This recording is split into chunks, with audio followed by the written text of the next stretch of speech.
person, and that was the person who was wanted, and they stopped them.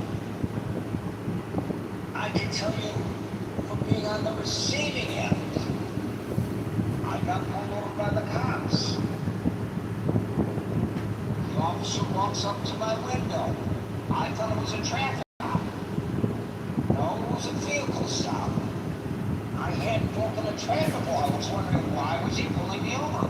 But I had, in my hand, by the time he walked up to me, my driver's license, proof of insurance, and registration for the vehicle to hand to him. He wasn't really interested in it. He wanted to know where I was coming from. Which by law I don't have to tell him, but I told him. I told him where I was coming from. And he looked at me, and he realized I am not the guy he was looking for, because I'm a man in his 70s, and the person he was looking for was a young individual in his 20s. I don't know the race of the person that he was looking for, but he didn't know. He was looking for a red van. And he asked me, did you pull out of the Home Depot parking lot? Were you in the Home Depot parking lot? I go, no, Home Depot's closed. No, I wasn't in the Home Depot parking lot. He says, all right, thanks. Go on your way, and thanks for pulling over. Not to make me an ass. It was a case of mistaken identity based on the description of my vehicle, which matched the description of the vehicle that they were looking for. Doesn't mean that officer acted inappropriately by pulling me over. He was conducting an investigation properly, based on information that he had, and not like on a fishing expedition. Oh, you know what, I'm sure pull over anybody who's in a red van. No, he had a reason for me. So, based on what little we know in Houston, Maine, it appears it was just simply a case of mistaken identity. Now, what happened after that, I don't think anybody knows. A lot of people have reached conclusions, but I don't think anybody knows. But how that evolved from a vehicle stop to a shooting, and I will tell you, even if the guy was trying to get away, which there is some question over whether he was or he wasn't, he may have been, that does not justify shooting him. If that cop had pulled me over, gotten out of his car, and as he walked up to the side of the car, he said, oh no, I'm not going to deal with this guy. And I floored it and took off in my van, which would be kind of stupid, because 100% of police cars would outrun my van. But at any rate, had I done that, I would have then been in violation of the law. And he would have had every right to pull me over, force me over, call for backup to force me over.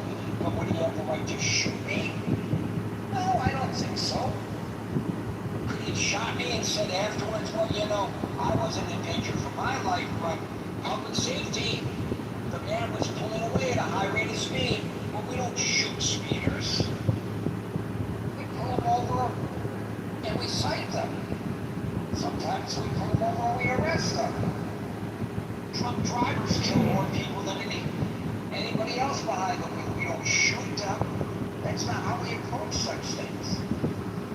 So, I don't know whether these, this could very well be that this particular ICE officer or agent came to ICE from a police department and had gone through the academy and gone through the training and should have known what he was doing, or it could have been that he went through the abbreviated training that they give ICE officers and acted in a manner inappropriate.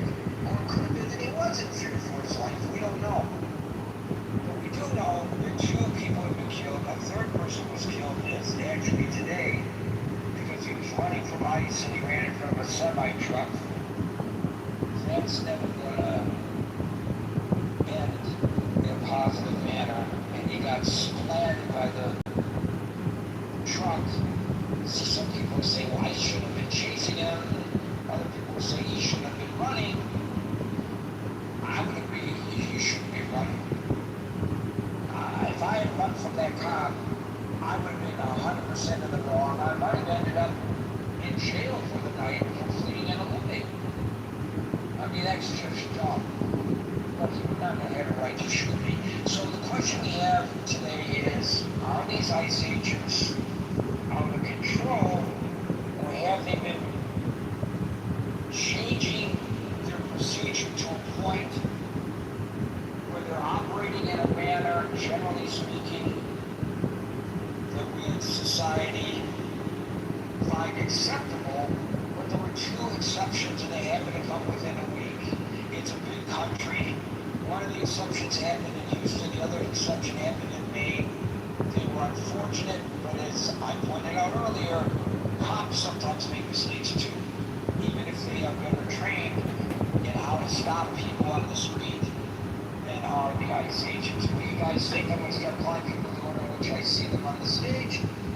Today that order begins with Scott, followed by Alan. Yeah, I mean, of course, Gary, I think these are excessive, these excessive actions. I mean, Trump's doubling down, I think, is overplaying his hand. I mean, I think he's tone deaf on this one. Sometimes he intuitively gets the electorate, and this is not one of those times, I think. I mean, if you look at, in general, polling on ICE, I mean, it goes, the disapproval floats from 62 to 65%, depending on the polls.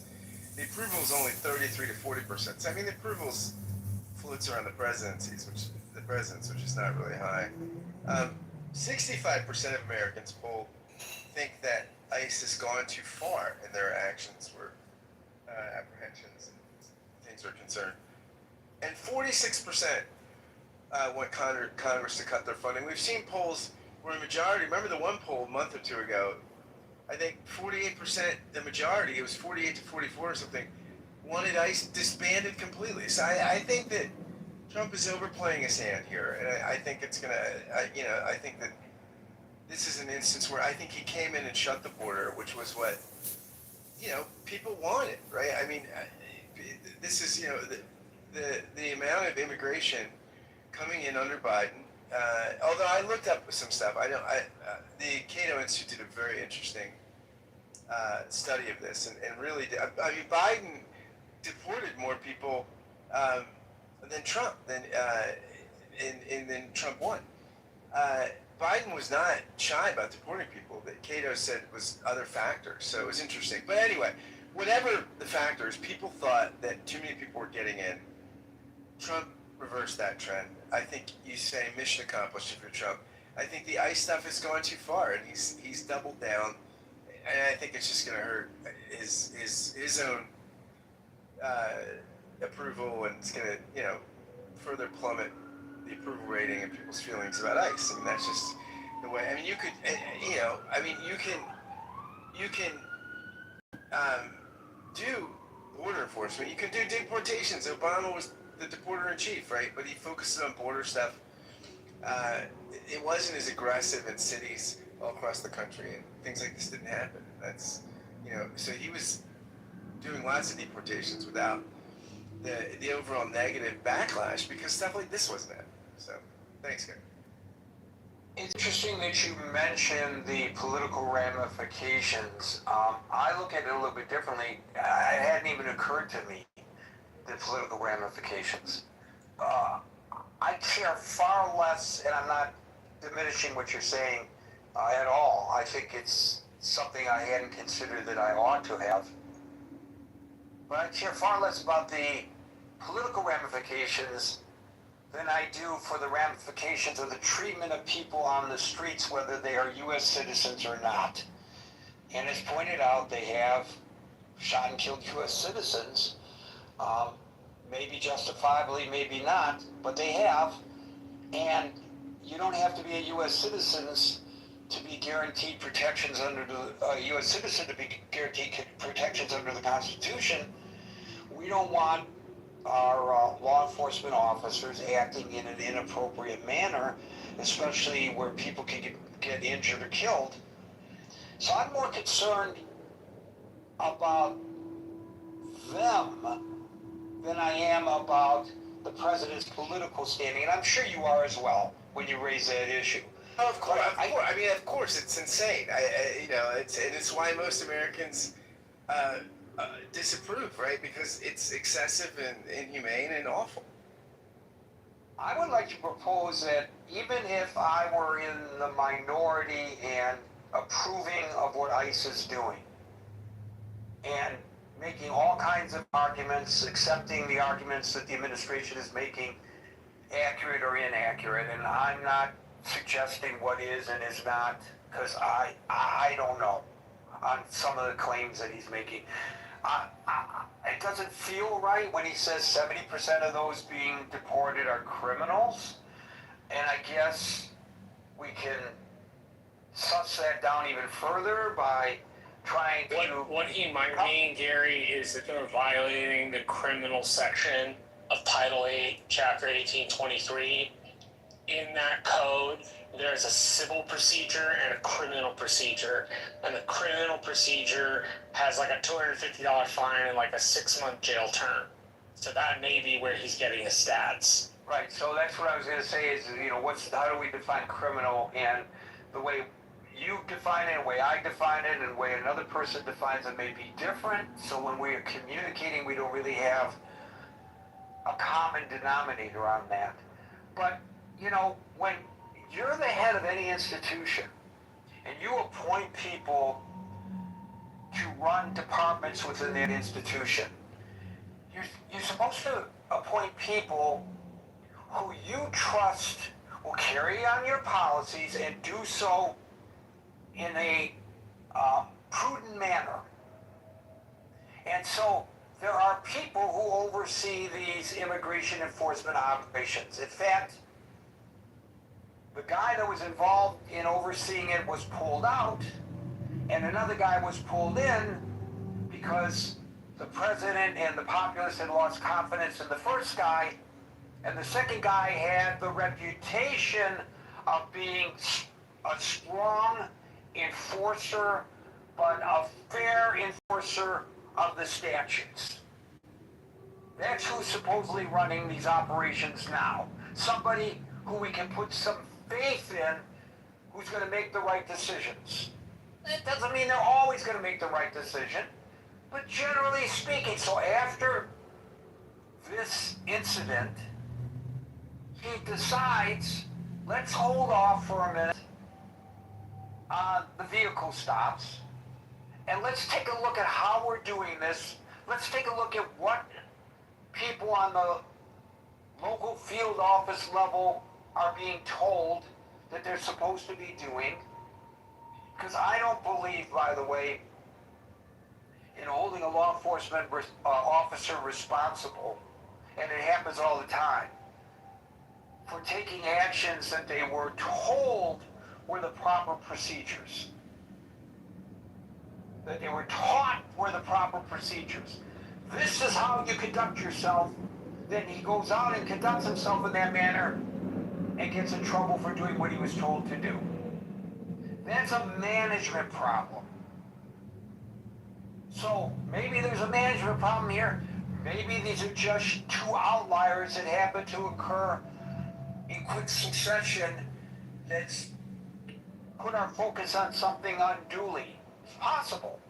But the prudent thing would be suspend the vehicle stops for a minute, take a breather, take a look at it, and come out with a conclusion. Maybe we're doing everything right. Reinstate them. Or maybe it's a good practice, but we have to modify things in such and such a manner. Then reinstate them after people are properly trained.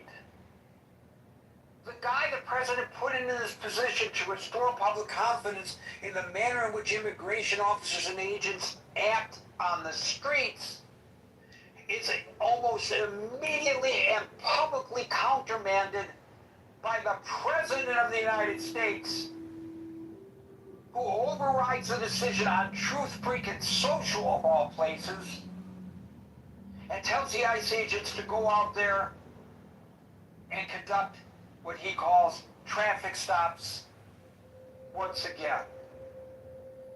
Scott, I lose confidence in a president who does that. What's wrong with taking prudent steps, even if it's only a public relations move, to give the population some confidence that they are reviewing this.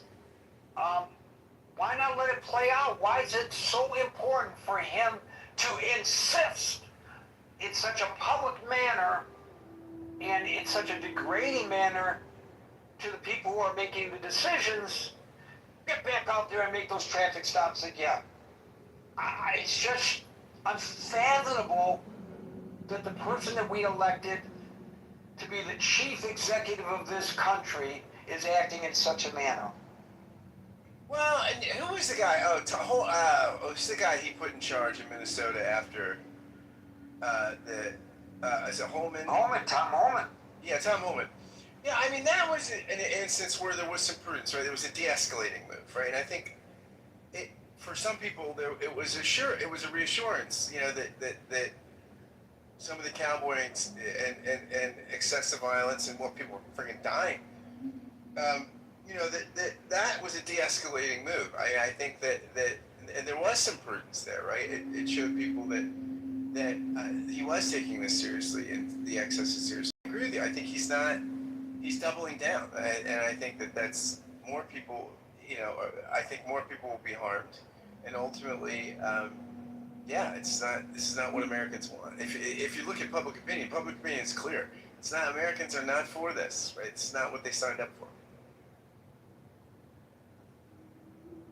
I want those traffic stops, and I don't care what the experts say. My God, it's my decision. I'm the president of the United States, and we're going to have these traffic stops, whether they're good or not. That's our president, and that's our president not just on this issue, as we all know. It's just, I guess he's always been like this. It's fine. There are a lot of people like that, but they're not running the country. Alan, followed by Marshall.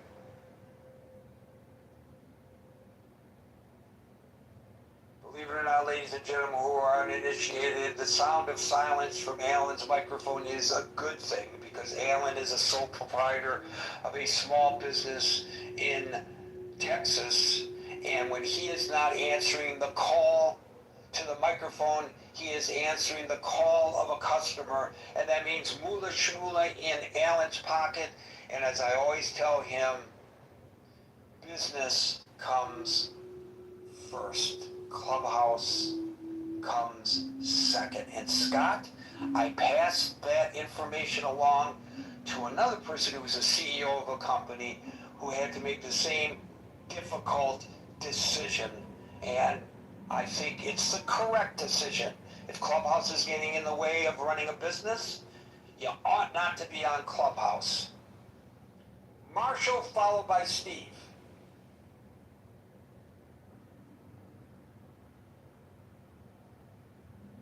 Now, Marshall's a different case when he's not answering. He's not running a business. Marshall. Steve, followed by Bluey. Yeah, hey Gary. Gary, I think there's two And by the way, how you been feeling? I want to ask you that. Well, it's been an arduous recovery. I guess when you get old, you don't recover as fast from getting cut on, Gary. Oh, I know a youngin' who got cut in. He's in his early 30s, and he's having a dickens of a time recovering because of the surgery and the manner of the surgery. He has to learn to walk all over again. So I feel, to quote one of your favorite presidents, I'm sure, I feel your pain. Okay, that's good, Gary. Yeah, Gary, I think there's two elements at play here. I think there may be some undue aggression, but I think the general public has to take into account their actions too and the environment that they're creating. For instance, like some of the things we see in Minneapolis. And then what's that detention center in New Jersey? Do you know where I'm talking about? Delaney Detention Center. Yeah, Delaney Hall, actually, in Newark, New Jersey. Yep. Yeah. the stuff that's going on there, um, that's not peaceful protest. I mean, that's just out and out obstruction of law enforcement. So, you know, me dealing with some police departments, I can tell you if a police are conducting an arrest or something, and they're already in a heightened state of agitation, and you run up on them and start wolfing in their face,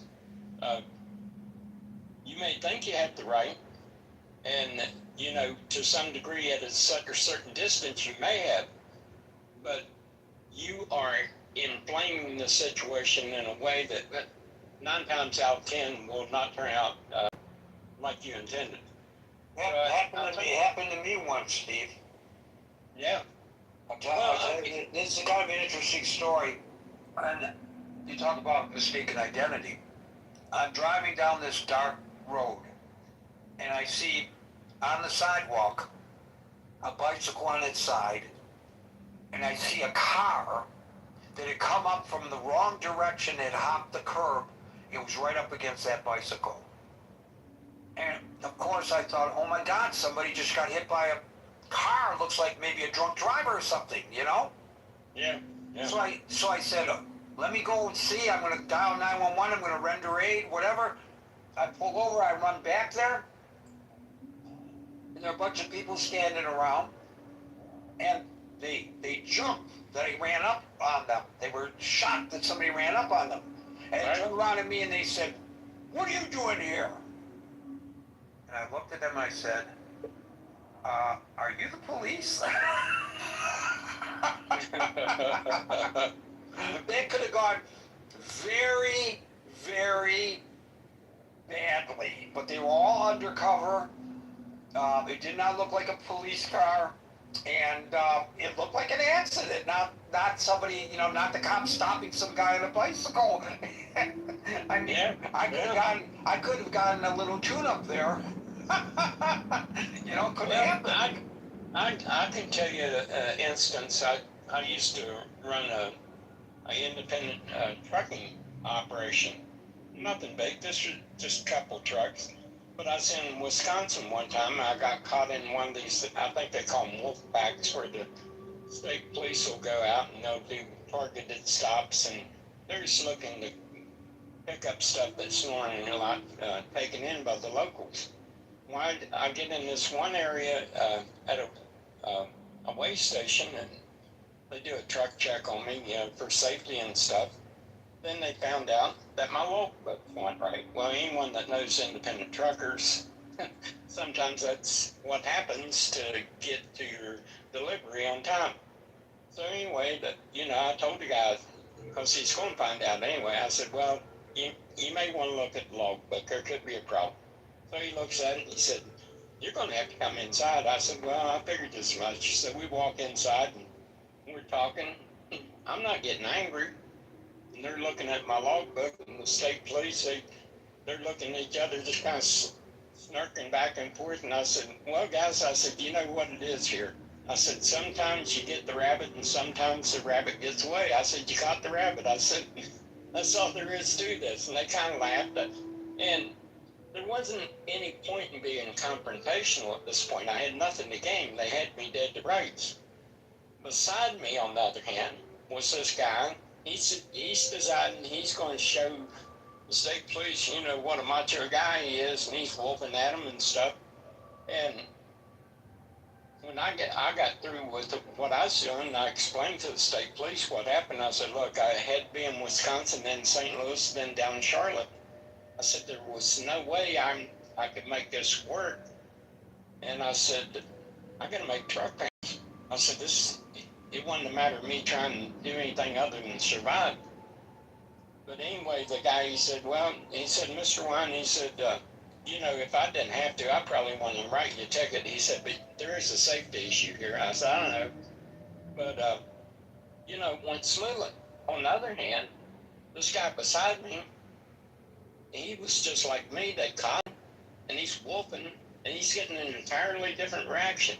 Now, I'm not saying you got to capitulate everything to every law enforcement, but I'm saying the manner and way that you interact with these people can bring a lot of different responses. And the things that we're seeing people running up in these guys' faces, wolfing on them with a bullhorn and different things. If you think that's going to get a good response and you're not going to jack these guys up and they're not going to be willing to put some mace in your face or something like that, and all you're trying to do is get a YouTube moment. So this kind of stuff, I think these cases that bring this to light again today, Steve, that's not what was happening. You know, there were no bullhorns or mace. They were actual bullets right. in somebody's face. You know, so but what I'm talking about, Gary, is these guys are like anyone else. They can see this stuff going on all over the place, and if they think that every time they're getting out of the car, they're going to have someone running up on them, wolfing on them, they're going to be in an agitated state to start with. Does that justify the shooting? I don't know enough about it. I doubt that it does. But I'm saying the confluence of these two factors, and I've heard this before, and this is probably correct because they're trying to ramp up so quickly to fill spots. There probably is a training issue here, and the seasoned veteran, he might react a little calmer than someone that's just been thrown out after I don't know how long they take to train these guys.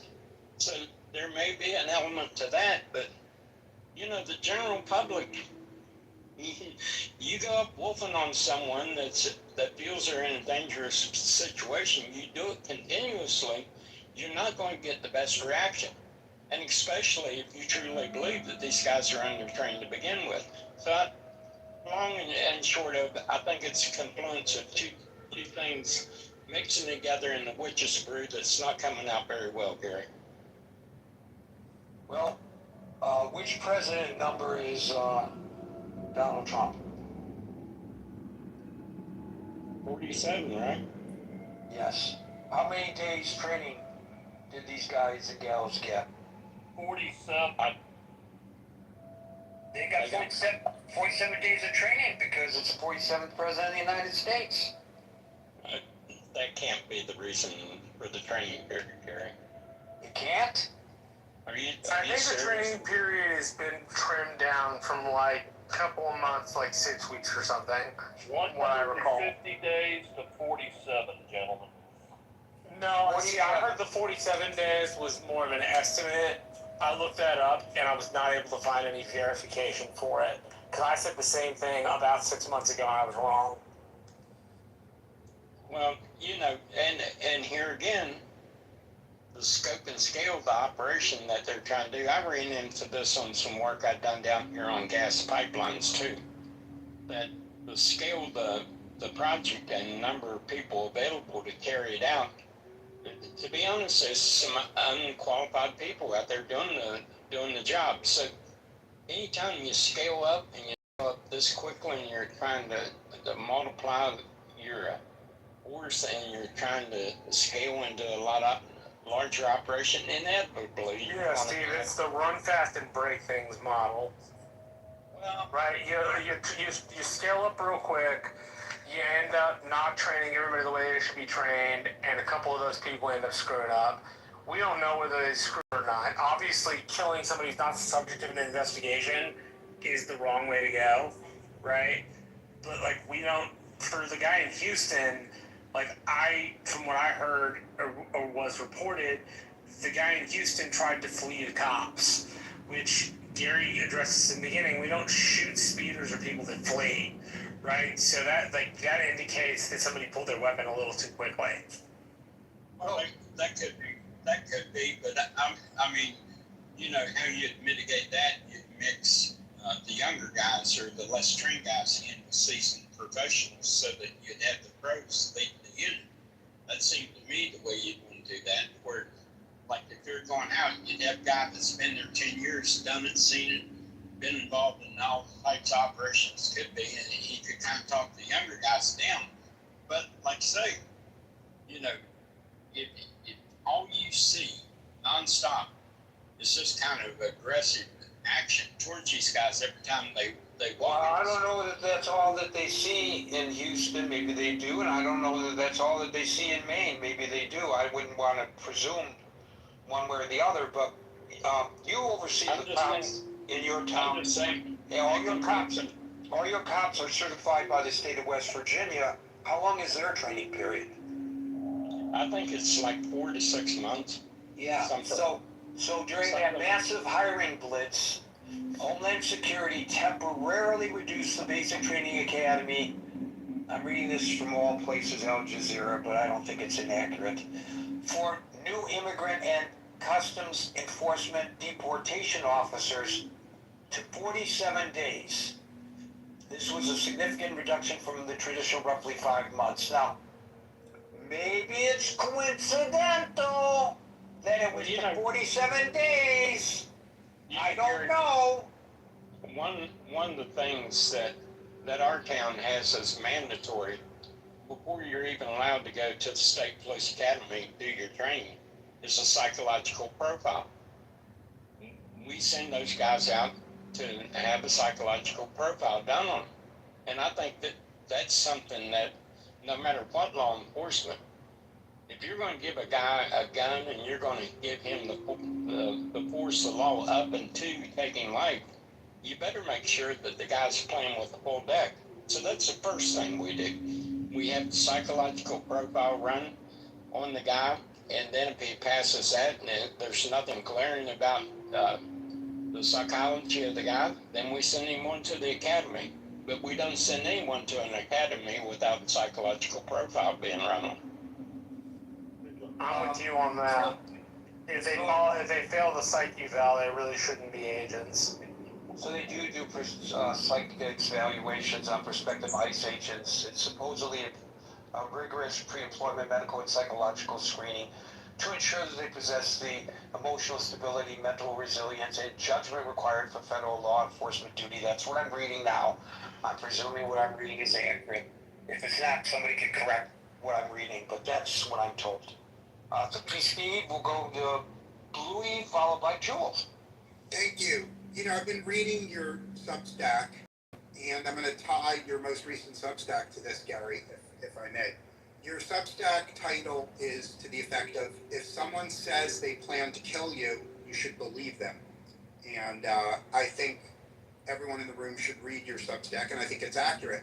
And how am I going to tie that to this? Well, we can easily see hundreds of examples of the progressive community calling for people to resist ICE. You can see the progressive community saying, if ICE seeks to arrest you, don't comply with them. Figure out a way to obstruct them. Figure out a way to drive away. The progressive, or certain members of the progressive community. Who said they were told them to drive away? Well, Marshall, please let me finish. No, you need to answer that question. Okay, Who said they were going to drive away? On X right now, okay, if you want a source. Yes, I want a source. Who told bunches of people to drive away from the cops? On X, I'm going to read this to you, please, Marshall. From who? Members of the progressive community advise passive resistance, the same way Martin Luther King resisted during the Okay, passive resistance is not driving away. That's different. I think driving away is active resistance. An honest observer can find many examples of people getting advised. You're the one making the claim, not me, which means you're responsible for providing the information. I will post links on the Substack, okay? Just post them in the Facebook chat. Okay, Marshall, I love you more than anyone in this room, but you can't expect me to post things. The room chat function in this room is disabled, so just allow me to continue. I expect you to go to the messenger chat and post things in the messenger chat. That's what I expect. I will post it in the messenger chat. Okay, everyone in the room is invited to go to the messenger chat and see whether I've substantiated what I said. So, and by the way, to your plug, which I appreciate, everybody in the room is invited to the messenger chat to see what I wrote on Substack. It's linked there. It's excellent. So basically, my read is that the progressive community of America, they have beliefs. They believe in what they believe, and they believe that resisting ICE is the ethical thing to do. And I'm not going to debate with progressives whether it's ethical to resist ICE, but I will tell you that Chairman Mao wrote a book that said that the secret to having a society in revolution is to provoke the government into killing a lot of the rebels. Because the more of the rebels that are killed by the government, the more sympathy you get. Now, everyone in the room who studied why Chairman Mao was so successful in his revolution will say that was a very smart technique, and it resulted in. So for that reason, every fair-minded, ethical person in the room should research this, because I think there's ample evidence that our friends in the progressive community are deliberately provoking ICE into committing these shootings, because they believe the more innocent people shot by ICE, the more it helps the progressive community in the upcoming election. And I will close by saying, and I want to normalize using less than the allotted 5 minutes. You don't have to use your full 5 minutes. You can get your point across succinctly. I was the only one in this room that said the majority of Hispanic men would vote for Trump. And it turns out no one in the room agreed, but it turns out the majority of Hispanic men in America did vote for Trump. And they voted for Trump because they wanted mass deportations. No, the majority of those who voted for Trump. Not the majority. There's a difference. If you look at the actual voting population, there were about 70 million voters that sat out to vote. I'm talking only about Hispanic men, no other demographics. So just let me finish, Marshall. Hispanic men did not vote for Trump. I live in an area where we outperformed the area. We've gone through this in other rooms. Okay, everyone in the room is invited to just go to Google and say, who did the majority of Hispanic men vote for? I submit the majority of Hispanic men voted for Trump because they want mass deportations. And mass deportations benefit the Hispanic community. And I'm going to land my plane here, so don't interrupt me, Marshall. Because of mass deportations, the rents in Hispanic neighborhoods are way down. Everyone in the room can see by Googling it, landlords complain that rents in Hispanic neighborhoods are down 20 or 30%, because it turns out when you deport millions of people, there are a lot of empty apartments and landlords lower rents. So I will close by saying that those people who are against mass deportations are defying the will of the majority of Hispanic men. And if you're against mass deportations, you are causing the rents to go up. And I have ample proof, and I'm sick of Marshall interrupting me, and I'm done speaking. That is an interesting argument. I don't know whether I follow the logic fully, but it's an interesting argument. So, look, when you say progressive organizations, that's painting a group of people with a broad brush, and I think it's accurate and prudent to suggest that we see which organizations to which you refer. Not that I'm questioning your veracity, but I think people need to be able to suss that out. And in some cases, it may actually be worse than you suggested with some of these organizations, because we are now learning from their own pronouncements as recently as a summit that the Democratic Socialists held last night, that they are not interested in working the legislative process to force change. They're trying to force change through other means, or as the communists would say, by whatever means necessary. So there's starting to be an overlap. And I know Scott has a problem with this because, yes, there's a difference between being a socialist and a communist. And there's a difference between being a progressive and a socialist. But there are organizations that profess to be socialist organizations that are gravitating toward policies that are closer aligned with the communists than those particular policies are with the socialists. I will say that the preeminent organization that has been advising people, not to say that people are not influenced by other organizations, of course they are, but the preeminent organization that has been advising people on how to respond if approached on the street by ICE agents is the ACLU. And here are the 3 things the ACLU tells people, and I think that these are prudent suggestions, at least from the ACLU. If stopped by ICE in public or on the street, ask, and by the way, they hand out cards to people in targeted neighborhoods. You can It's a wallet-sized card that you can carry. And I believe it's in multiple languages. It says, ask if you are free to go. Ask the agent, am I free to leave? If they say yes, calmly walk away. 2, exercise the right to remain silent. You do not have to answer questions where you were born, your citizenship, or how you entered the country. 3, show valid documents only. If you are a non-citizen over 18 and have valid immigration documents, you should show them. However, the ACLU strongly warns never to provide fake documents or lie, because that would be against the law, and you would be putting yourself in legal jeopardy by doing so. Jules, followed by old Raj. I'm hesitant to say fuck the ACLU, but I'll come out and say it.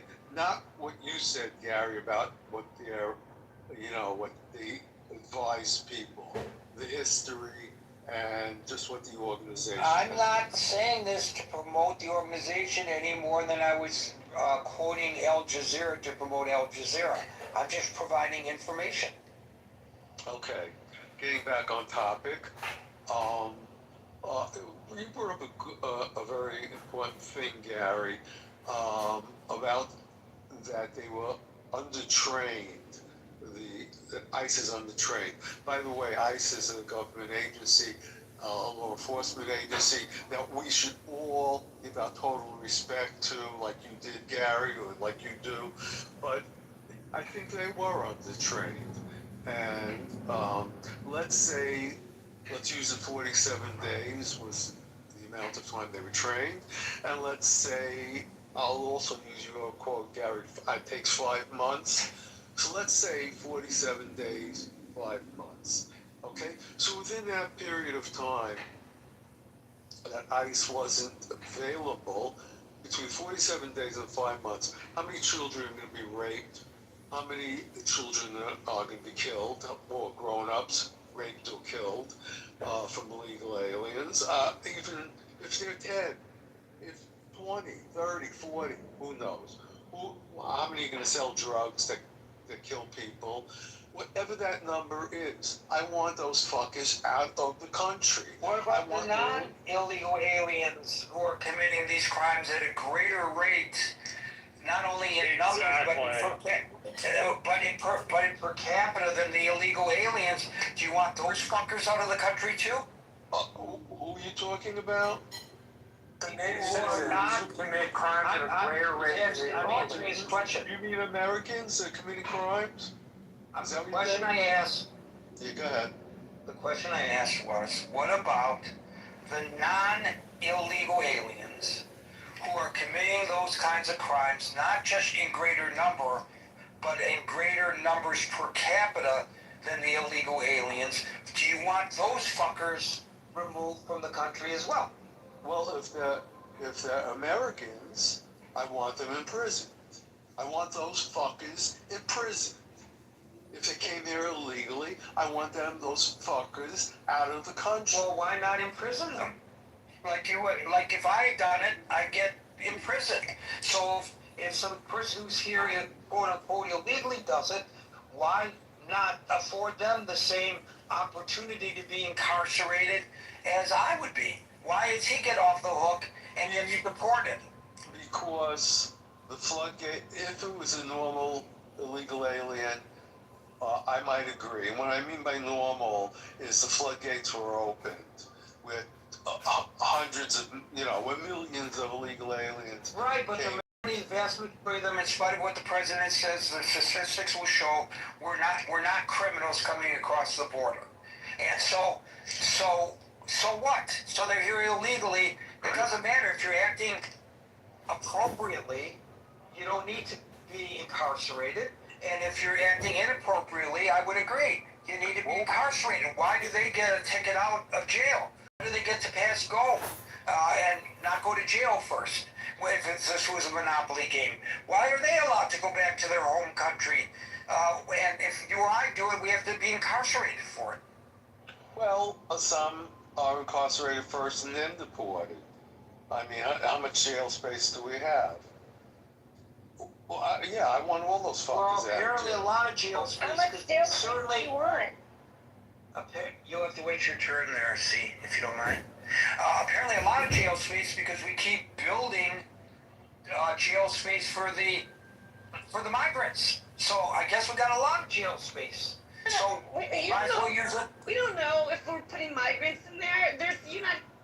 You know, I told you had to wait your turn, and you weren't listening.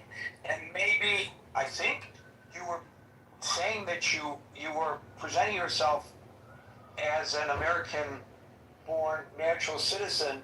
So unlike an illegal migrant, you don't have an excuse for not understanding the English that comes out of my mouth. Jules, go ahead.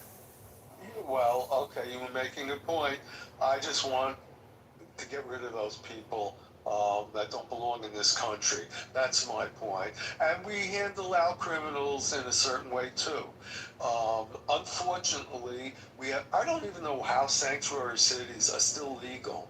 I mean, where's the legality of that? Why doesn't that go to the Supreme Court? The reason they're legal is because on minor crimes they don't call federal enforcement.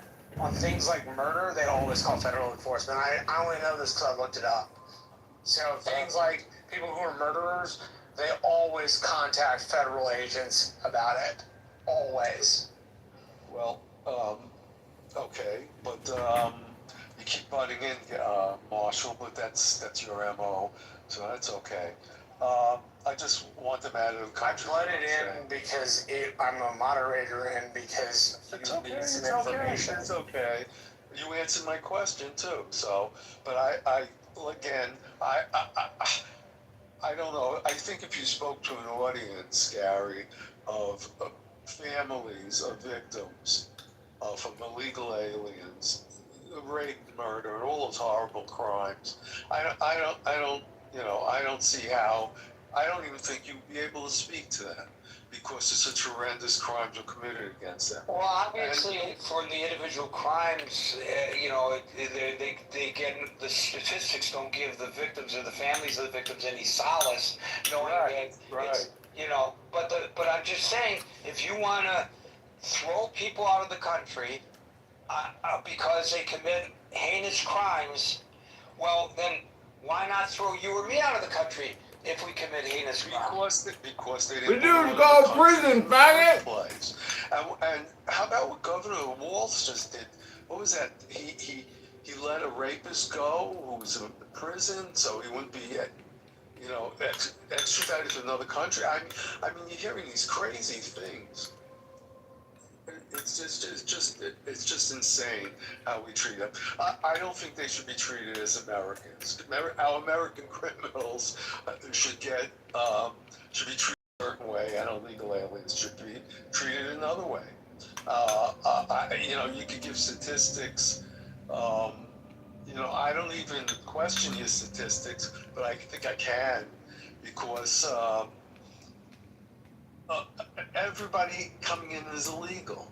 We're now separating illegal people from illegal people who murder, illegal people who drugs, or just illegal people who rip off the system and get benefits they shouldn't be getting. Why are we doing that? Illegal is illegal. Well, I think the definition of illegal, as we discussed earlier, is something that I think is up to debate when it comes to the term illegal migrant. But I want to talk about this. Why is it up to debate? Isn't it It's by the way it's used, by the way the term is used. You might argue that if a person is in the country undocumented, that automatically makes them illegally in the country. Others would say they are undocumented in the country, and there are arguments to be made for both positions. I'm not arguing one way or the other. I'm just saying that's why we have a problem, just like on something else we discussed earlier. When we were talking about the opening of the Strait of Hormuz, it's open, it's closed, it's open, it's closed.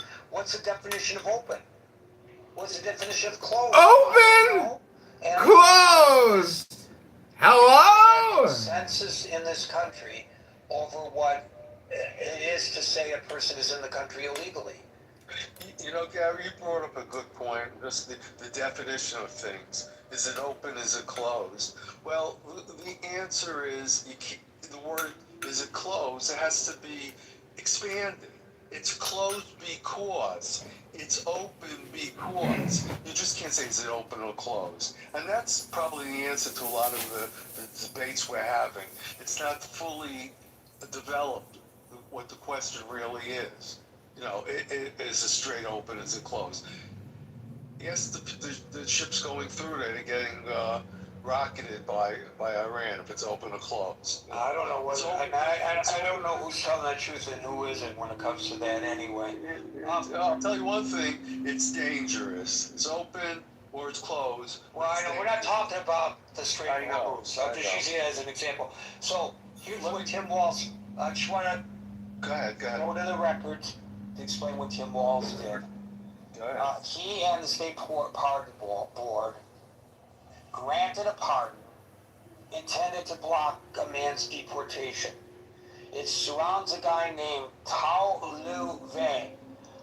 This is from the New York Times. A 42-year-old Laotian national convicted of criminal sexual conduct in 2006 for abusing a 10-year-old girl. Vang had originally avoided prison through a plea agreement, which, by the way, is another issue that defies understanding. You mean to tell me that he abused a 10-year-old and was able to plea it down to where he didn't serve any time? That's right, repeatedly. But anyways, he originally avoided prison through plea agreement, but was given a federal deportation order. I don't think anybody would argue that that deportation order was out of order. So, in June of this year, the state prison pardons board of pardons, which consists of the governor, the attorney general, who happens to be Keith Ellison, and the chief justice, Natalie Hudson, voted unanimously to grant Vang a pardon.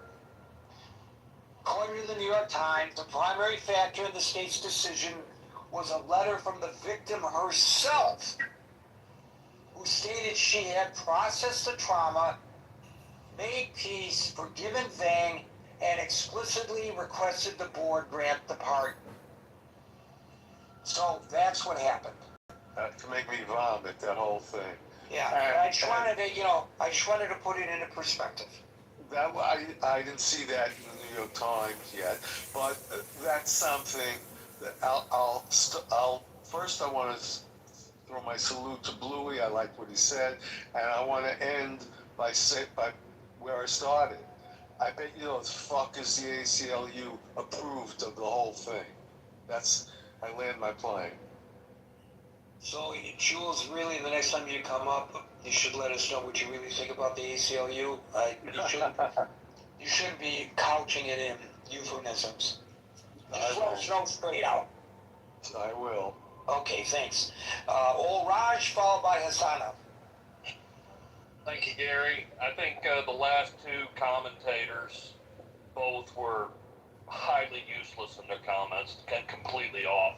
I noticed how Jules likes to bitch him. Well, wait a minute. Let's say with the exception of the endorsement of my article on Substack now. With the exception of the article and endorsement on Substack. Thank you. Now you may continue.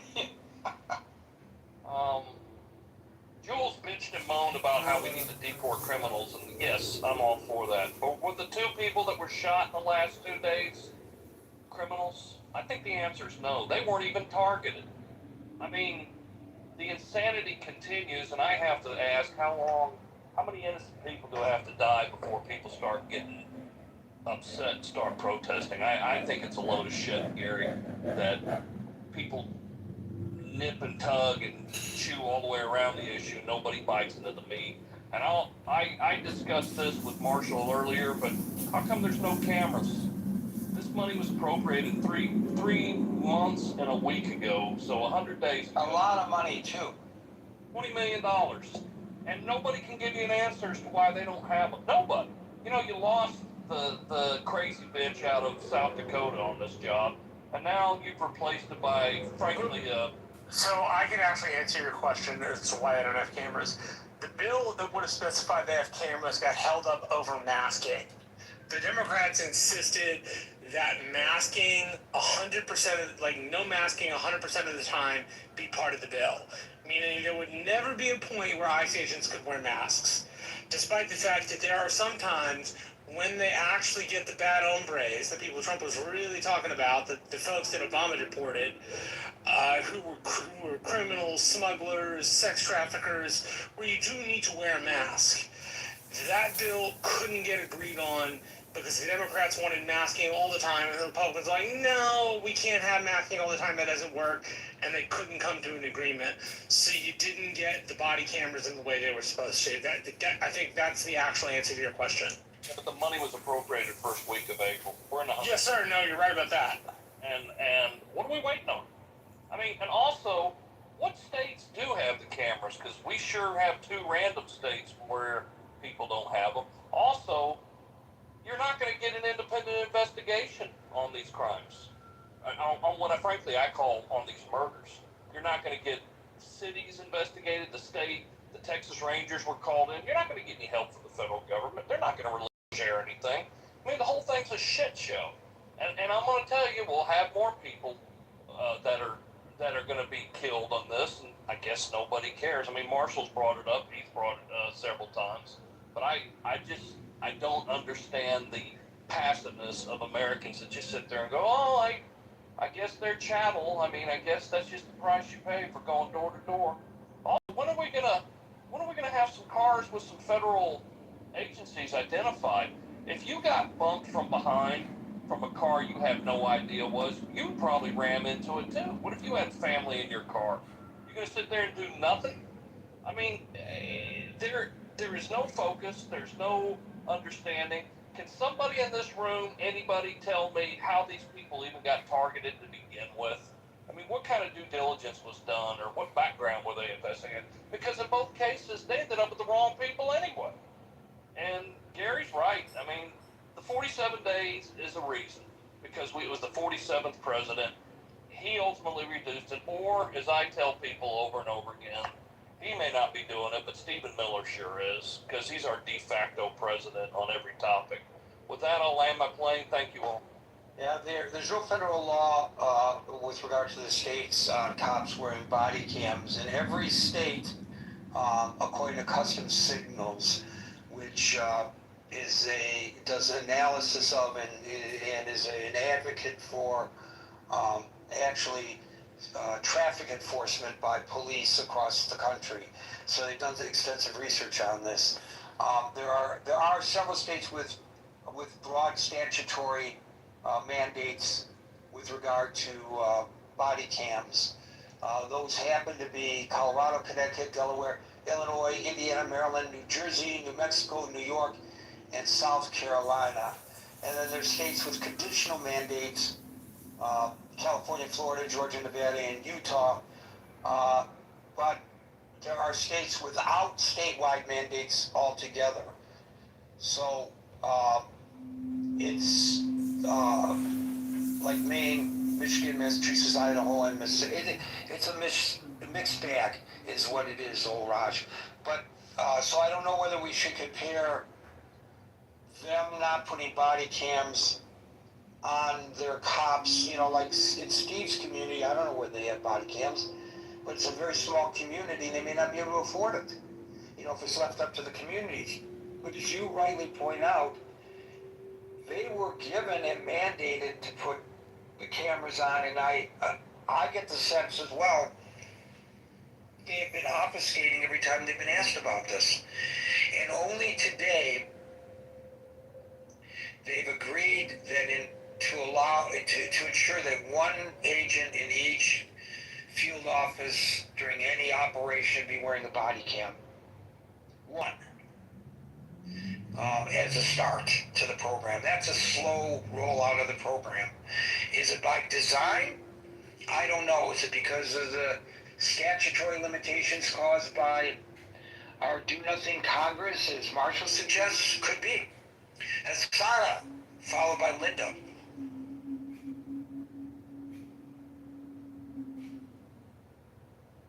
Hasana. Linda, followed by Moose. Hi everybody, is ICE still out of control again? I mean, I personally think they are. I just didn't know, like, ICE I guess prior to all this things going down, I didn't know them to, like, approach people on the street and ask them, like, are you a citizen? Were you born here? Just, randomly stopping people, asking them for IDs, not showing their face. It's just kind of, like, scary because, like, I'm American born and U.S. citizen, and, I mean, my dad is Somali, and my mom's Black American, and I love Somali, and I had a Somali name, so I wouldn't appreciate, like, ICE just walking up to me, they have done people demanding to know, it's just bizarre to me. I'd be like, that's none of your business, I don't carry my passport with me everywhere I go, or my birth certificate. I do carry, like, my driver's license with me, but a real ID doesn't necessarily mean that you're a citizen, so I'm like, why do I have to prove that to you? I think it's just bizarre. My siblings live in St. Cloud. They're naturalized citizens. So is my stepmother. And they live in St. Cloud, Minnesota. And I mean, they were afraid to, like, leave the house because of all the things that were going on in Minnesota and how bad it was. And there's just all the chaos I think that ICE caused. But if you, I get what you're saying, Gary, and I'll wrap it up. I get what you're saying about the argument between calling someone undocumented versus legal. I've read about that. I agree, with the panel of people that if you're here, like, committing crimes, you're hurting children and people, like, you're committing crimes, you gotta go. Like, you absolutely should not be here if you're coming into this country and committing crimes. You gotta go.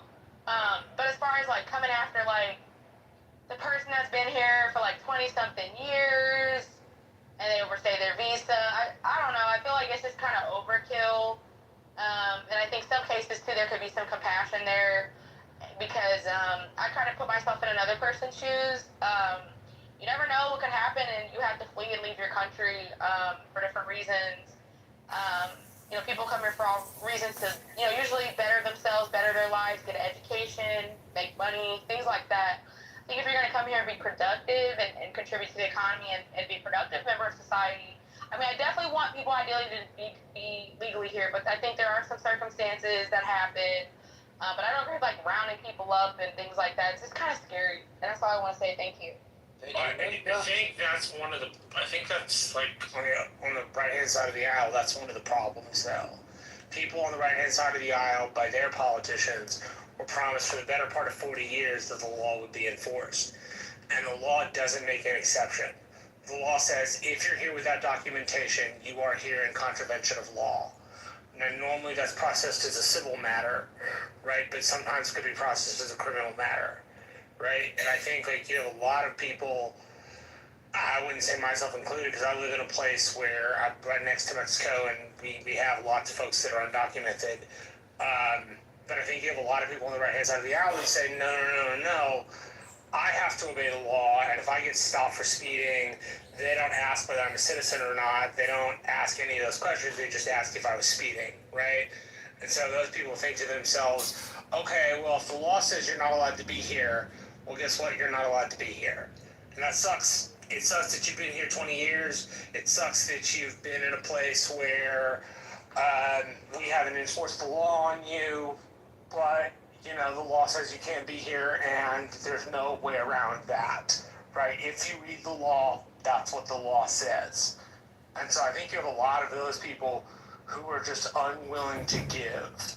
Maybe they should be, but I think you have a lot of people on the right-hand side of the aisle, again, not myself, but a lot of people who say to themselves, well, there really isn't an excuse for this.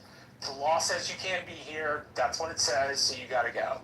Well, here's one mitigating factor to that argument, and it comes from the Republican side of the aisle. They created this problem, or this administration created this problem. If you want to get people, to use a previous caller's crass terminology, get the fuck out, you still have to do it in a legal manner, correct? Yeah, look, I think there should be some allowance for this, right? If you've been Well, here no, 15... I'm not asking about allowance. I'm asking about if any person that Jules, for example, who is very articulate and obvious in his point of view, want deported, in order to deport them, there is a process by which, under the law, the government is required to go before deporting them, right? Yes, the government is supposed to go before some sort of immigration court before deporting them. Right. Unless they have permission otherwise. So, And there are conditions under which expedited removal is legal. right, but in general, you have to go before an immigration law judge. Yeah, in general, you have to go before an immigration law judge who's under the executive And it's the branch. president and his administration that's pushing the deportations. So when the president returned to office, there were 726 permanent immigration judges. The administration purged the courts. They fired... Yeah, they fired the people that would do the jobs. Agreed. I don't disagree with that. They made it so that it was harder to get it done. That's not something I disagree with. They I know absolutely you're did. not. I'm not saying that you're disagreeing. I'm not arguing with you. I'm trying to make a point. Gary, I need to ask a question from audience when you guys have. Okay, I'll get to you in a second. So between 100 and 115 judges that the administration deemed too lenient or unaligned with this mass deportation agenda, gone. An almost equal number of experienced judges, this is according to NPR, resigned, retired early, or accepted buyouts due to plummeting staff morale and pressure to fast-track cases, which I will point out in case people are unaware. They were overwhelmed by cases, so many, even before Trump took office a second time. So by early 2026, according to NPR, the active judge corps had plummeted by roughly a quarter, dipping well below 600 judges. 12 immigration courts lost more than half of their judges, and 2 courts, and those courts were running on skeleton crews, and 2 courts were closed.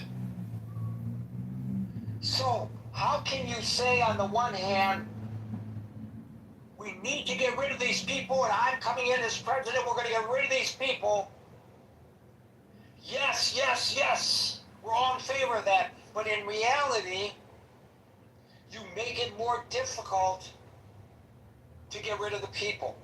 How do we reconcile that? The problem And is... he's not as serious as he says he is. That the Obama administration at this time in his presidency was more serious than the Trump administration is. And that if the Trump administration were truly serious, they would have copied what the Obama administration did. From what I understand, the Obama administration at this time in the second term had processed far more people than the Trump administration has. I mean, without shooting people, and they did it without people dying. So I think one of the problems is that the public is fed, by people like me, I guess, a steady diet of headlines. And we have trained ourselves willingly to swipe left and swipe right, and we got enough information in 3 seconds. That's what we're training ourselves, and our children is going to be even worse. They're addicted to yeah, the TikTok. attention spans are just about nothing. They're unwilling to look and read articles which are longer than a paragraph.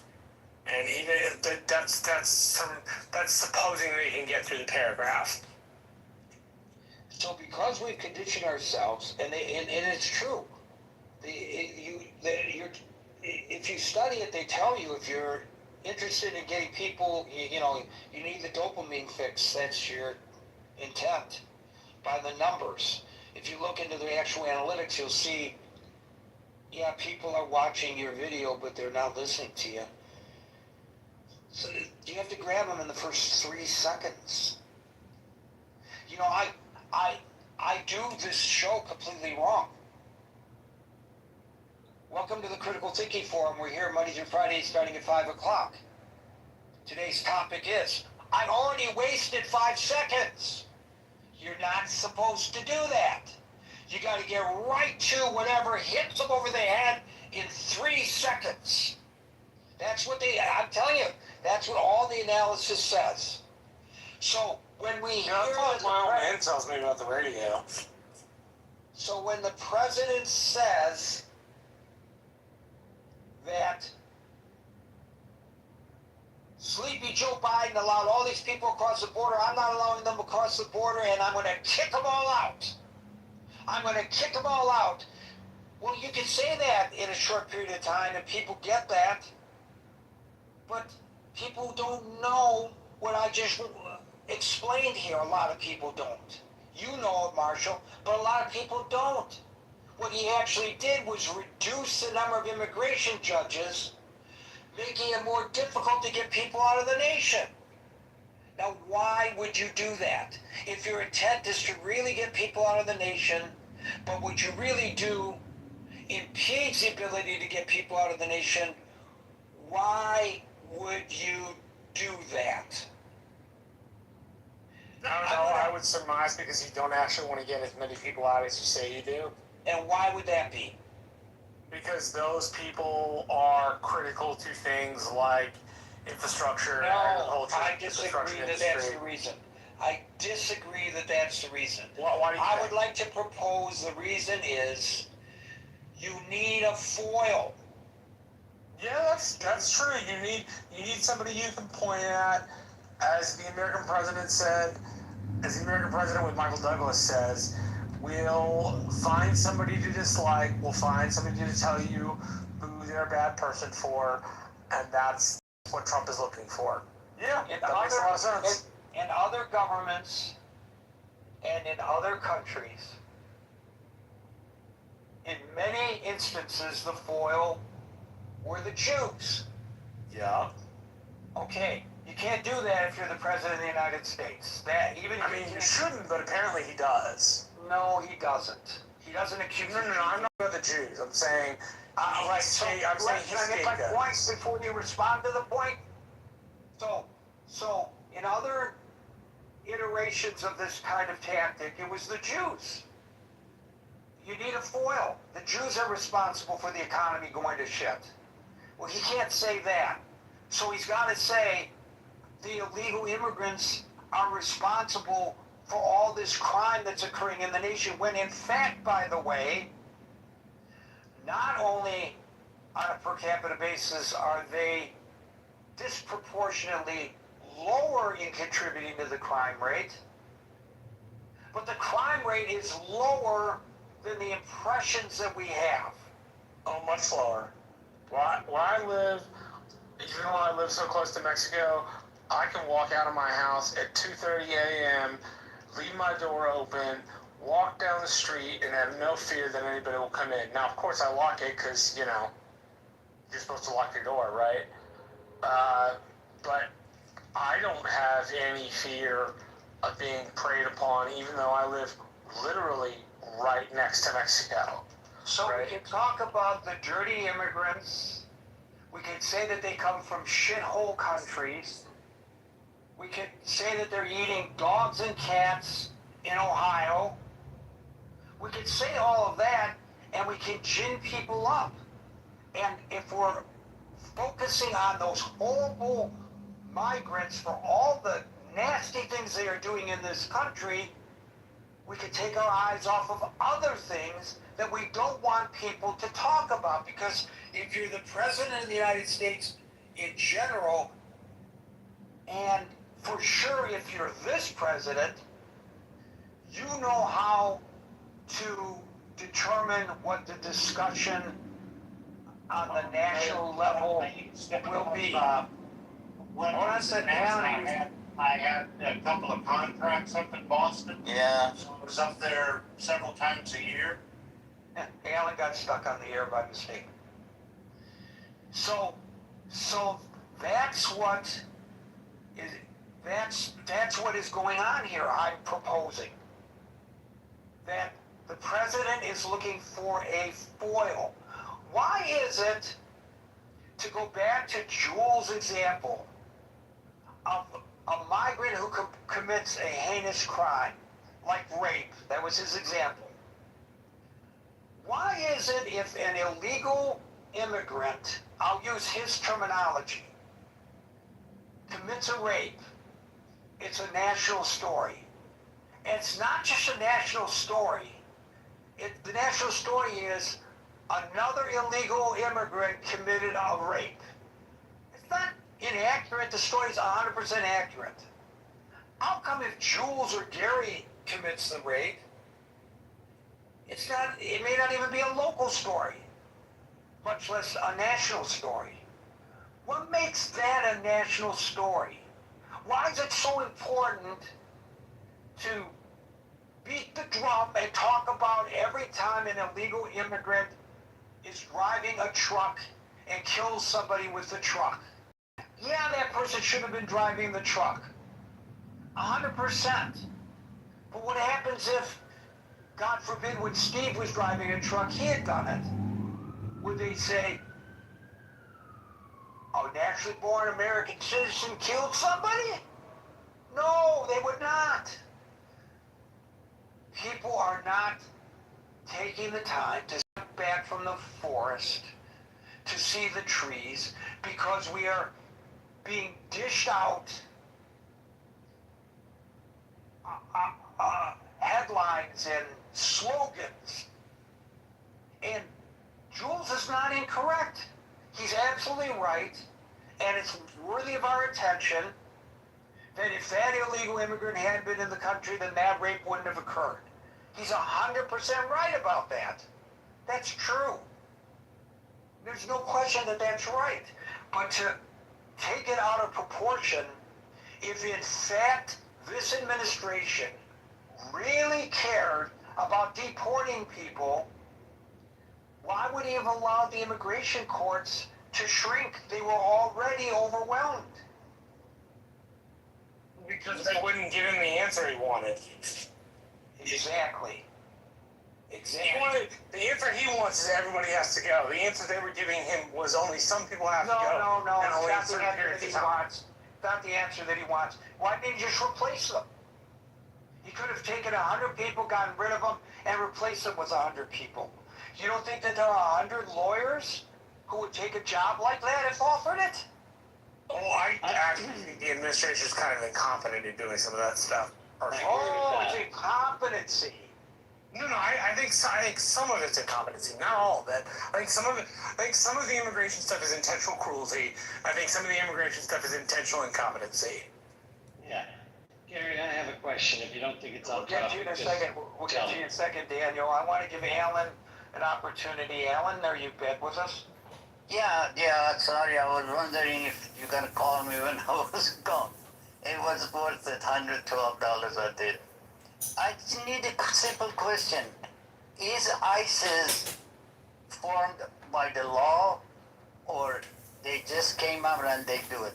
Because I hear a lot of stuff. You heard me last time. I got caught in the border of Juarez and El Paso. It was at the same time Iran shoot something somewhere, and I was talking to a friend of mine, and he asked me if everything is okay. I said, yeah, we are all right. We're coming back. And we were in the van. The dentist provided us the transportation. This is the situation. I may be different than anybody else. When I was ready to come to United States, we had a class. First thing they told us, they said, you obey the law regardless of whatever. And I went there. I wasn't worried because I didn't have nothing to fear. They took me in there. There's two gentlemen who start questioning me, and I answered the question honestly and as best as my knowledge, very calm. We've been there 30, 40 minutes, and I didn't fuss or anything, and we became friends. And they asked me if they need help, if the FBI need help in Dallas, is it okay? They call me and, get my help. I said, it's a privilege. I don't understand people are screaming because I look different or I look different. Well, if they stop me, simply you cooperate and go along. If you don't have nothing to hide, you shouldn't be worried about. I was wondering if ICE is created by the law or somebody just came up and says, unleash these people on people. I'm not aware of it. I don't, sorry, my knowledge is zero on that. I'm not exactly sure I know the question, but it's a federal agency. If that answers the question. Thank you. Yes, that's what I wanted. But federal agencies, they have all the right to ask any question. It's not. I don't think it's against the law unless Marshall knows better. It's a question of whether they have the right to detain people. Do they have the right to just stop somebody based on their looks? The court has ruled yes, they do have the right to do. They can racially profile. I believe the Supreme Court basically ruled that they can. Daniel, followed by Andrew. Yeah, my question is, let's say, I'd say the fairest estimate of what the Trump administration could accomplish between now and the end of the term would be 2 million people. So, obviously that's not going to make much of a dent in whatever number we would agree, let's say around 14 million. So, what does America do then?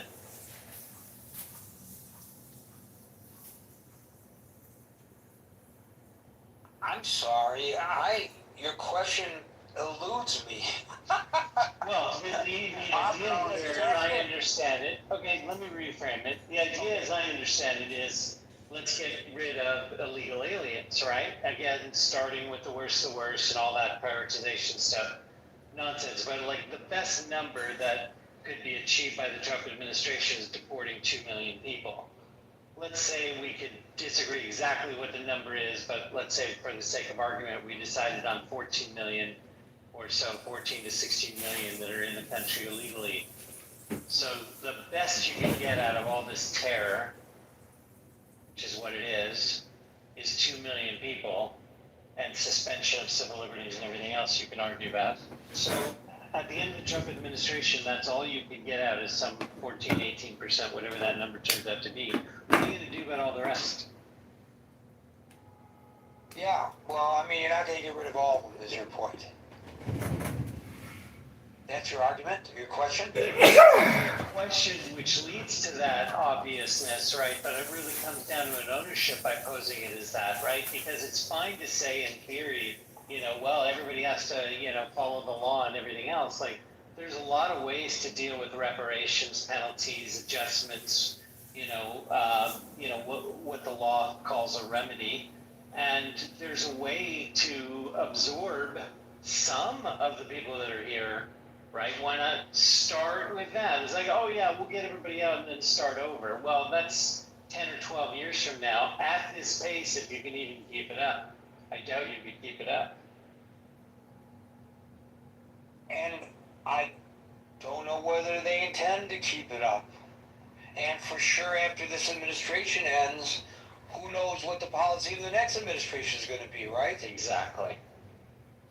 We've been very, very inconsistent in our approach to this issue, as we have been inconsistent in our approach to many issues. It's a worldwide thing to be fair to America, right? Like a worldwide thing about how immigration and cultural assimilation is handled. And, doesn't matter how much of an economic case, and it's an incontrovertible economic case, that immigration enhances the economic power of a nation that is absorbing more people. But regardless, the cultural upheaval that happens is so much in the other direction, it takes years for that to become apparent. That's been true with every wave of immigrants, right? Exactly. Because people don't like hearing the truth of this, but people on a per capita basis contribute more than they consume. Yeah, and that's the way I would look at things, but then you have those who say, but what about this person, the outlier? What about that person? If that person wasn't in the country on welfare, then they shouldn't be here. They're not contributing. You can't, it's an argument that's very hard. Yeah, it's fair. It's fair, but we can't let the perfect be the enemy of the good, right? There's some things we can agree on that we can move the ball forward with.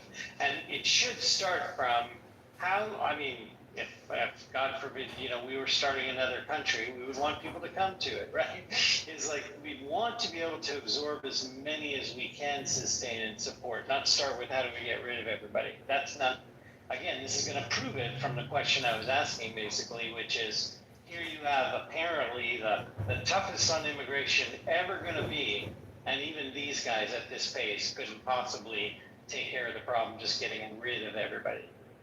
It proves it. Thank you, Daniel. We'll go to Andrew, followed by William. Good afternoon, Gary. I trust you can hear me okay? We've been through this. Oh, did you hear Stevie Eiserman's gone, eh? I had anticipated that, yes, but Steve Eiserman was canned as the general manager of the Detroit Red Wings. Had he not been Steve Eiserman, he would have been gone a long time ago. Oh, yeah. Stevie Y's a hero for sure. This particular administration, I believe, has no regard for the course of the law. I think they tout the law when it's in their favor, but they ignore it when they have that feeling to do so. And I think that's evidenced by the fact that out of the 17, I guess it's 17 now, 16 of those investigations were summarily quoted as being justifiable prior to any investigation. So if you go in with that mindset, then it's no wonder that I think many of these agents may think that they're invulnerable to that direct watchfulness of these agencies and other agencies of the law, etc. It's been very successful in othering. I mean, I've heard the word people used quite a bit here when speaking of it, but I don't think that's how the administration views these illegal aliens. In fact, they're not people, they're rapists, they're drug dealers and murderers, and they eat cats and dogs. So when you use that sort of language, I think to a large extent it shows just where this administration, how it feels about these quote unquote people, and their want to remove them. But I like the point that you can only get rid of 2 million or so, and what do you do with the rest? But also with the courts, reducing the courts, if you want people to be terrorized, and I'll use that word intentionally, then you reduce those court systems so that they don't get a fair hearing. They don't get in front of the due process that is afforded, that should be afforded, and has been in the past. And then you lock them up in what is sanitizingly called detention centers, which I don't know that that's an adequate description of the environment in which these people are in.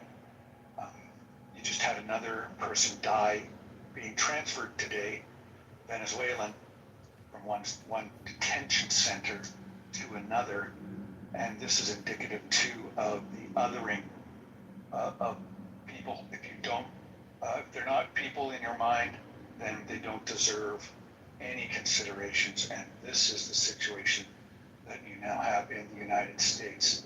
I would be interested, Scott had mentioned that 65% of Americans find this distasteful, and I would be curious as to how that falls in terms of the political demographics vis-a-vis Republican versus Democratic. Anyway, I'll land there, and thanks, Gary. Appreciate it. Thank you, Andrew. We'll go to William, followed by Steve.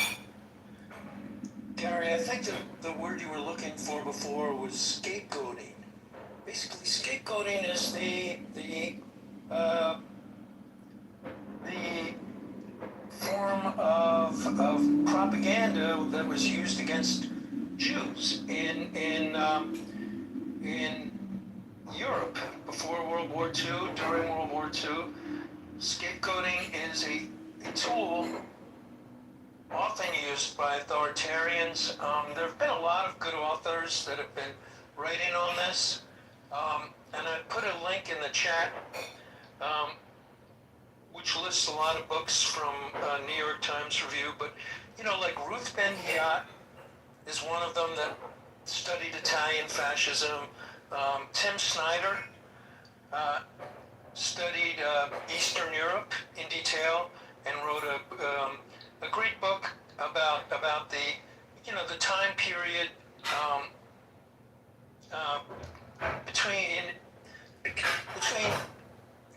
like Hitler through Stalin and all that went on in Eastern Europe.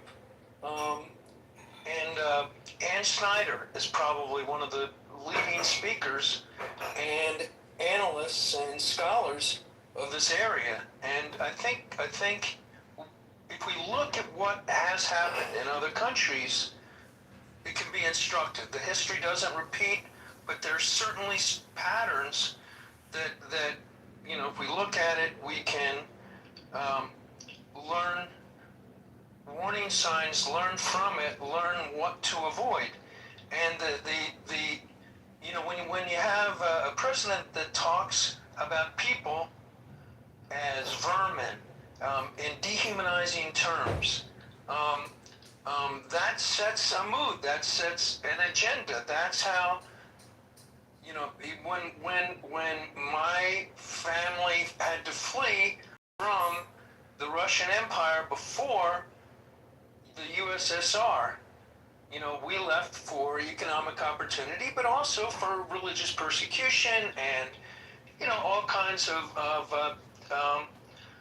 targeting and discrimination against Jews. So we came to the United States, and that is something that is part of at least my culture, is to be aware of and to look for and to guard against a rise of strongmen, authoritarians, fascists. It's just part of the values and ethics that I was raised by. That when my father enlisted in World War II, he enlisted to fight fascism. He enlisted to fight for America. It's not, I was raised to believe that all of us should be anti-fascist, that we should fight fascism. And the Orwellian corruption of the language to somehow make it out like I'm the villain if I'm anti-fascist is bizarre. It's like 1984 type Big Brother redefinition of language to suit the person wielding power. So I think scapegoating was the point that you were looking for a word for it, and I think that is a technique that is used by people that are anti-democratic, that want to consolidate. And there's no single term for fascism, but and there were fascists before Mussolini, but they weren't called that. Mussolini kind of created the modern term of fascism, but Why these are are you patterns injecting of human history. fascism into the conversation about ICE? Are you trying Because to... yes, Donald Trump and ICE are fascists. So I'd like to finish the question, William, before you answer it. Are you trying to attach the label of fascism upon ICE? I believe that yes, I believe that and let me finish. I believe that the climate, that the culture, that whatever training they got or didn't get, the leadership has encouraged a culture that allows them to disregard constitutional constraints, constitutional norms, to act out of compliance with rule of law. And if we don't have rule of law, you know, some of the laws we like, some of the laws we don't, but what do we descend into? Wait, how do you know they acted outside the rule of law? We don't know that. Well, I know that when you even when you have a fleeing felon, that there are rules about how, at least... We didn't say there weren't rules. Just because there are rules doesn't make, and they didn't abide by the rules, doesn't make them fascist. Could you repeat your question? What makes them fascist? The authoritarian style, the mood that is set from the top. When you look at Bovino, What exactly is the question? No, hold on. What exactly is the mood set from the top? Because it's Tom Holman saying that mood, and Tom Holman has served 5 successive presidents. So what exactly is Tom Holman saying that makes it fascist? Okay, there was a culture that was set during the Trump 2.0 administration, during the tenure of Kristi Noem and Gregory Bovino, and the massive hiring where they set a tenor, a tone, an attitude, and a culture amongst the troops, the paramilitary troops. They're not paramilitaries. Yeah, they are. They're federal agents. When you have people coming out, paramilitaries imply something specific. It implies something like the SAD division of the CIA, the Special Activities Division. They are not the Special Activities Division of the CIA. When you can quibble about the term, but when you have people that Special Activities Division is paramilitary. ICE is not paramilitary. When you have people that are up armored, they are armored as if they're going into Fallujah. They are armored. They have been armored the entire time they have been serving, even under the Obama administration. They were up armored. Not like They wore bulletproof vests. Today. They weren't wearing masks. They weren't hiding their identities, and that is presumptively a and they partially hide their identities when they go after criminals who have drug cartel connections. I don't disagree with you that when you're confronting the abuelita down the street, you shouldn't be wearing a mask. But to say that that is somehow fascist is hyperbolic to say the very least. There are examples within our own country where you can look to jurisdictions that have very good sets of rules for when it's allowed to or appropriate to wear. Yes, I mean, if we could get cooperation from the on this matter, where I live. And I don't like to crosstalk to begin with. And secondly, we're running out of time. But thirdly, I want to correct a couple of things that were stated. With regard to the up-armoring, the Obama administration placed strict limits on federal agencies. This is according to PBS. Acquiring military-style and heavily armored equipment, which ultimately resulted in the revocation of some previously provided tactical gear. But, William, continue yourself for a second, please. But to suggest that this is fascism that we are seeing, it's one thing to say, I don't like the manner in which ICE is operating. But when you throw in the term fascism, and you mention the popularization of the term fascism with regard to Mussolini, you are talking about early 20th century Europe fascist movements, right? That was where the term was was really put into our language was from Mussolini, but it existed before Mussolini, and it's never been agreed upon, and there are species of it that have existed after Mussolini, like Stalin or Mao. Okay, so if you look at the Britannica Fascism Overview, and I'm going to read this to you, and you tell me whether you truly believe this applies to the actions of ICE. According to the Britannica Fascism Overview, fascist movements prioritize the collective nation or race over individual liberties. Is that what we're dealing with now? Yes, to some degree. Some Yes. degree. Yes. Some degree. Yeah, wait. Britannica is giving, and you're asking me to respond to a multi-point article, so you're going through it one by one, and I would say, and I would have to read the article to actually respond in an intelligent way, but the nationalization, the creating of the underclass, the Untermenschen, the vermin, the language that's used, By used ICE? By ICE?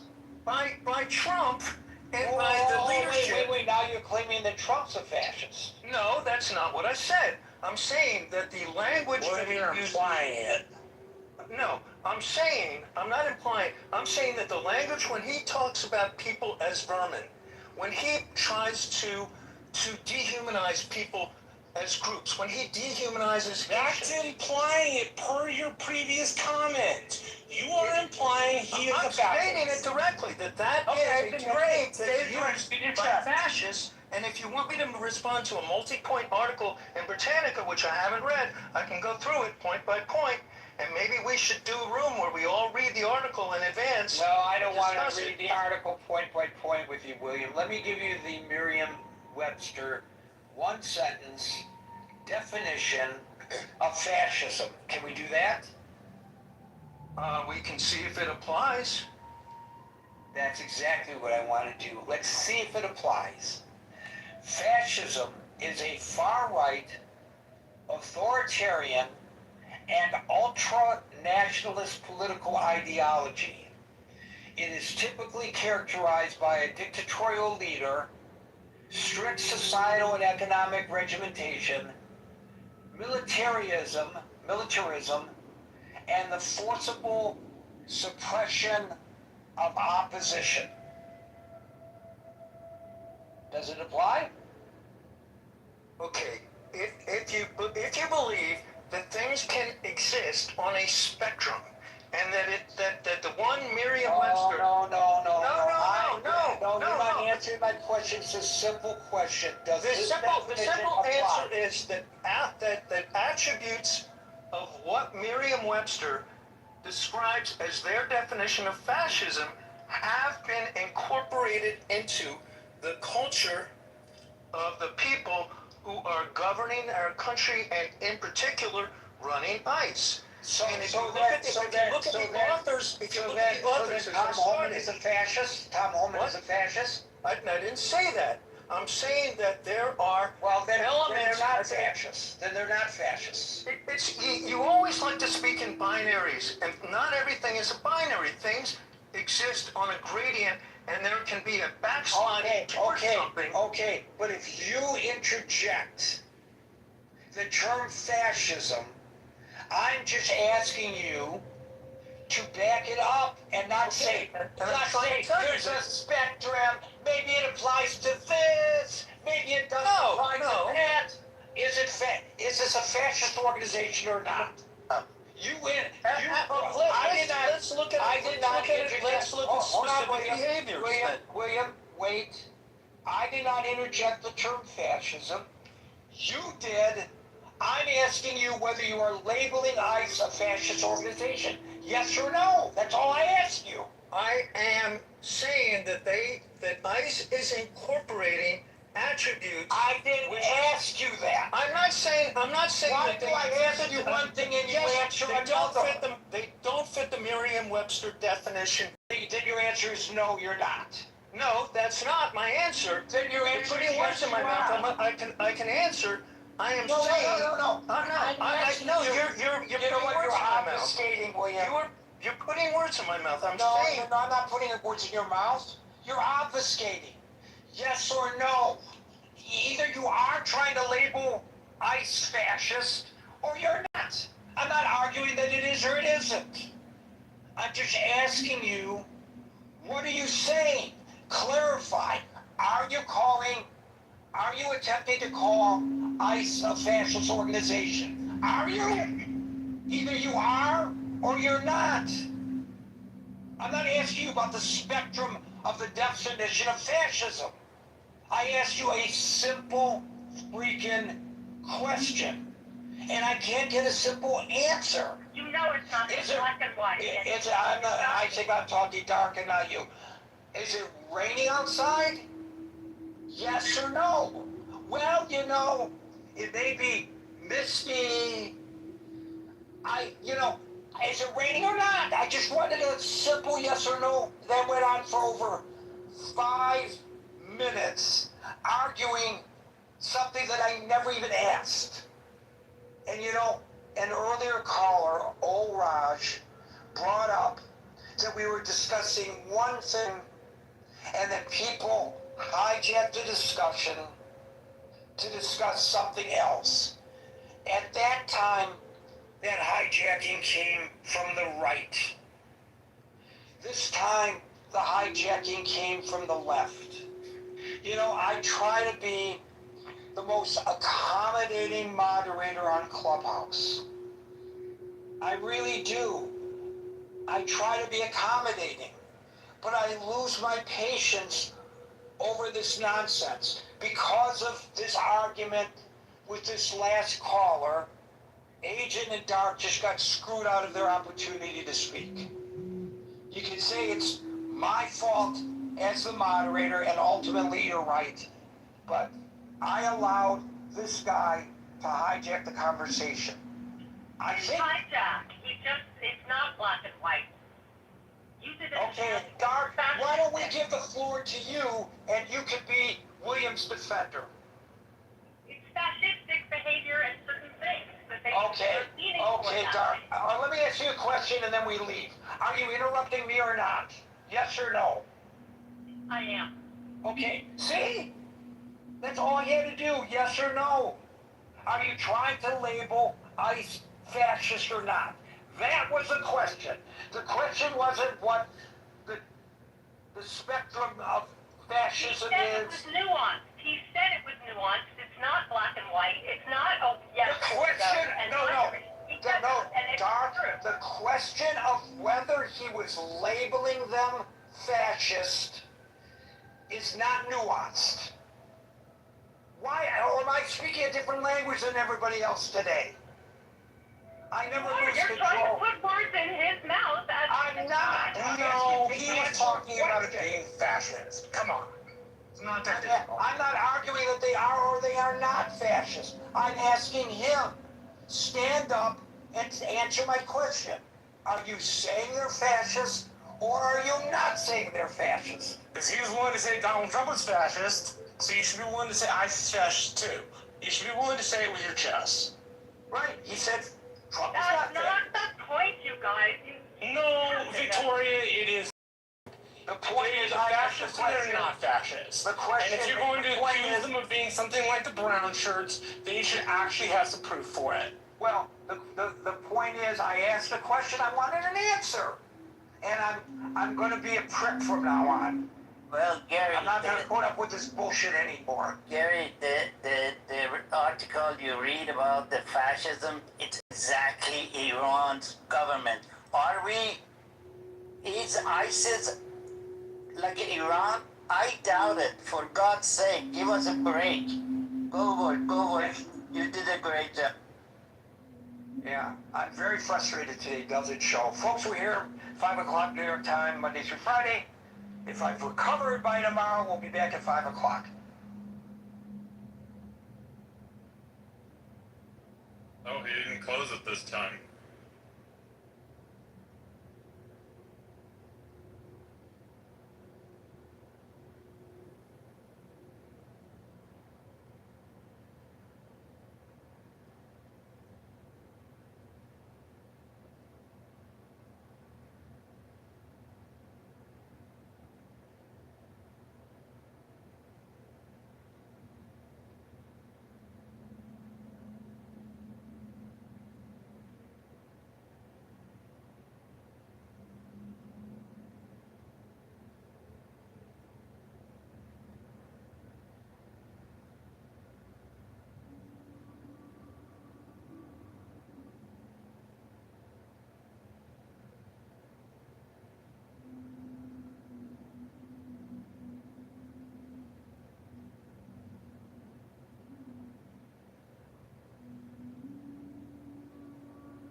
We're back. Another exciting episode of the John Kitover podcast. Okay, so forgive me. So show me. I asked you to show me. Like you asked me to throw me through search. I did the search for 5 Your seconds. reading is about removing the current people from Gaza. I'm talking about Palestinians that left that's what he's reading. Palestine many years ago. That's what he just What read. he was reading about was about That's what he just read. Palestinians in I Gaza. don't know. He's talking about the Palestinians being hosted there. Ezra, He was talking about the fuck. Shut the fuck up, Stanley. no, He was talking about Palestinians. you're just. They're being hosted there. They're not fucking paying them. Hey, Hey, hold on. let us finish, man. Oh my god, you're so annoying, Stanley. Daniel, can you reread what you? Okay, children. Hold on, just read it again. No, now it's specific about